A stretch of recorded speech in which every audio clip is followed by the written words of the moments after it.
आधी जे प्रश्न होते तेच कायम आहेत. सोयाबीनला भाव नाही. बरं, आमचं सरकार असताना सोयाबीनला भाव कसा होता, कापसाला भाव कसा होता, वेळेवरती खरेदी कशी होत होती, डाळीचे भाव का पडलेले नव्हते. पण यांची चुकीची जी काही धोरणं आहेत आणि ती केंद्र सरकारची आहेत, मोदी सरकारची आहेत. म्हणजे डाळ सुद्धा आयात शुल्क माफ करून आयात करायची. त्याच्यामुळे माझ्या इथल्या डाळ उत्पादक शेतकऱ्याचं उत्पन्न मरून जात होतं, शेतकरी मरतो. त्याच्यानंतर सोयाबीन त्याची आयात करायची, तेलाची, खाद्यतेलाची आयात करायची का सोयाबीनचे भाव पडतात. कापसाची खरेदी करायची नाही का कापूस उत्पादक शेतकरी मेला. कांद्याला निर्यात करायला परवानगी द्यायची नाही का कांदा उत्पादक शेतकरी मेला. म्हणजे ह्या सगळ्या धोरणांचा आता कुठेतरी तुकडा पाडायची गरज झालेली आहे. आणि जीएसटी म्हणाल, जसं आता एखाद्या ह्याला हमी भाव आपण म्हणतो, हमी भावामध्ये काय होतं की काही वेळेला पीक जास्त येतं, मग तो हमी भावाचा प्रॉब्लेम होतो. काही वेळेला दुष्काळ, काही वेळेला सततधार.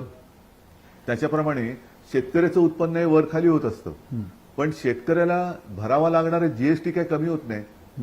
की दुष्काळ पडलाय, पूर आलाय, म्हणून यावेळेला तुझ्या अवजारावरचा जीएसटी आम्ही माफ करत आहोत, तर त्याला जीएसटी भरावाच लागतोय.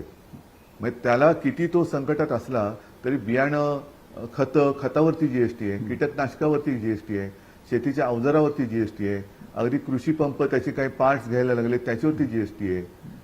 आणि सर्वसामान्य जनतेने सुद्धा लक्षात घ्यायला पाहिजे की आपली सकाळच होते तिथपासून आपण जीएसटी भरायला सुरुवात करतो. म्हणजे दात घासायला गेलो तर टूथपेस्टवरती जीएसटी आहे, ब्रशवरती, टूथब्रशवरती जीएसटी आहे. आंघोळीला गेलं तरी तुमच्यासोबत मोदींचा माणूस साबण लावायला येतो, त्या साबणावर जीएसटी आहे, टॉवेलवरती आहे, कपड्यांवरती आहे, बुटांवरती आहे, चपलेवरती आहे. म्हणजे हॉटेलात समजा ब्रेकफास्ट करायला गेलं किंवा खायला गेलं तर डोश्यावरती, इडलीवरती, वड्यावरती, सगळ्यावरती जीएसटी आहे. म्हणजे तुम्ही पैसे कचकावून घेताय, तिकडे दया माया क्षमा काय नाही. आणि बाकी भाषणं जोडायला बरे येतात तुम्ही. बरोबर. म्हणजे सगळं वसूल करायचं, शेतकऱ्याला काय किंवा सर्वसामान्य जनतेला पिळून टाकायचं आणि मग काहीतरी म्हणायचं की आम्ही तुमच्यासाठी काय करतोय. तर त्याचा आता कुठेतरी निकाल लागला पाहिजे. आपण कॉफी घेऊया, पण त्याबरोबर त्याच्यावर पण जीएसटी आहे, त्याच्यावरती पण जीएसटी असं तुम्ही म्हणताय. पण हे सगळं जीएसटी आणि टॅक्सेशन हा एक भाग झाला. पण त्याबरोबर ना अजून एक म्हणजे जो थेट प्रश्न तुम्हाला विचारायचा तो हाच आहे की महाविकास आघाडी म्हणून गेल्या काही काळामध्ये जे चित्र समोर आलं, ज्या चित्रामध्ये सगळ्यात एक महत्वाचा आक्षेप तुमच्यावर घेतला जातो की तुम्ही एका अनैसर्गिक परिस्थितीत त्यांच्यासोबत गेलेला आहात. तुम्ही त्यांचे नक्कीच गेलेलो आहे, नक्कीच गेलेलो आहे. कारण त्यांनी मला फसवलं, मला खोटं पाडलं. ही अनैसर्गिक परिस्थिती नाही. भाजपने, अमित शहानी जे वचन मला दिलं होतं, म्हणजे अगदी स्वरगंगेच्या काठावरती वगैरे नाही, पण बाळासाहेबांच्या खोलीमध्ये वचन दिलं होतं त्यांनी आणि ते त्यांनी मोडलं. तर हे त्यांचा हा अनैसर्गिकपणा आहे. किंवा ते अनैसर्गिक कशाला, मोदीच म्हणालेत ना की ते अनैसर्गिक आहेत, भगवान ने उनको भेजा आहे. त्याच्यामुळे मोदीच जर का अनैसर्गिक असतील तर मग त्यांनी निर्माण केलेली परिस्थिती अनैसर्गिकच असणार. मग तुमचा राग मोदी शहांवरती आहे की देवेंद्र फडणवीसांवरती? वृत्तीवरती आहे.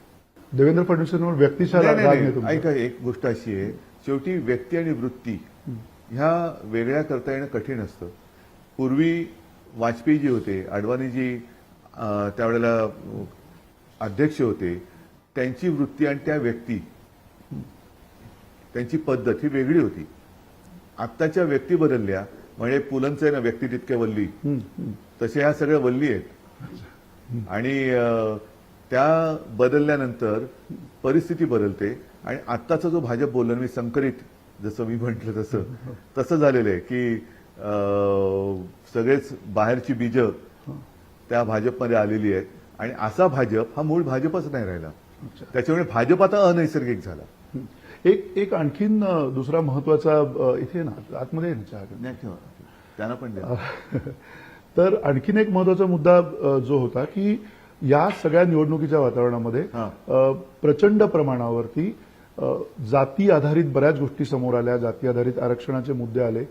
शिवसेनेचं राजकारण जे बाळासाहेब ठाकरे यांचं राजकारण होतं ते कधी जाती आधारित बघितलं नाही. धर्माचा त्यांचा उल्लेख अतिशय स्पष्ट असायचा, पण जाती आधारित त्यांनी कधी राजकारण केलं नाही. एक संभाजीनगरमधलं मला भाषण पण त्यांचं आठवतं ज्याच्यात त्यांनी चंद्रकांत खैरे यांच्याबद्दल ते कुठल्या समाजाचे आहेत त्याचा उल्लेख करून ते भाषण केलं होतं की त्यांना माहिती नव्हतं की बुरुड समाज ह्या अनुषंगाने त्यांनी कोणाला तरी उमेदवारी दिलेली आहे. तर हे सगळं लोकसभेनंतर तुम्हाला असं जाणवलं की शिवसेनेची आता तिकीट वाटपाच्या याच्यामध्ये तुम्ही जाणून बुजून मराठांना द्यायचं, ओबीसींना द्यायचं, असं काही? असं अजिबात केलेलं नाहीये. कशाला, अगदी मुंबईमधनं आम्ही हरून खानला उमेदवारी दिलेली आहे. तो माझा त्यामुळे कार्यकर्ता आहे. बंडखोरीचा पण तुम्हाला सामना तो हो असेल ना, पण मी देताना मी त्या कार्यकर्त्याला उमेदवारी दिलेली आहे. बंडखोरी सगळीकडेच होते, सगळ्याच पक्षांमध्ये. आता पहिल्या प्रथम 10 वर्षाच्या पोलादी कारभारानंतर भाजपमध्ये बंडखोरी झाली.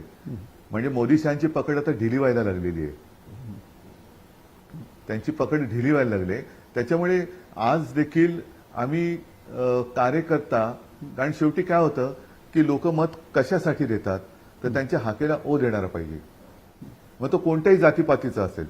ज्याप्रमाणे मी आजही सांगतो, त्याचं नाव मला पटकन आठवणार नाही, आमचा कार्यकर्ता, एक तरुण कार्यकर्ता वांद्र्या वेस्टला एक 4-5 वर्षापूर्वी 3 मुलींना समुद्रात बुडताना, त्या 3 मुली समुद्रात बुडत होत्या, त्यांना वाचवता वाचवता तो पण गेला.